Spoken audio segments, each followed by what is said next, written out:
If your central air conditioner is noisy or loud, here are the top 4 most probable causes. The condensing fan motor blade may be damaged or loose. If the blade wiggles on the motor shaft, you should first try to tighten the set screw or replace the screw. If the blade is visibly bent or continues to make noise when rotating, you can replace the old blade with a new one. The condenser fan motor itself has bearings that can wear out over time.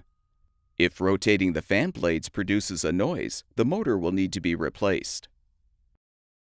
When the central air conditioner contactor receives a signal from the furnace control board, it allows voltage to be sent to the condensing unit components.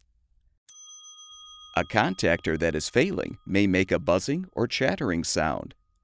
If the contactor contacts show signs of wear, or if you've determined the component is the source of the noise, the contactor should be replaced.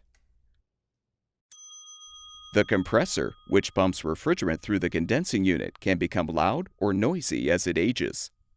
While the compressor can last for years after it becomes noisy, you can have a licensed professional replace it with a new one to solve the problem. All of the parts shown in this video are available on our website. Be sure to enter the full model number of your product to find the specific replacement part that will fix your central air condensing unit.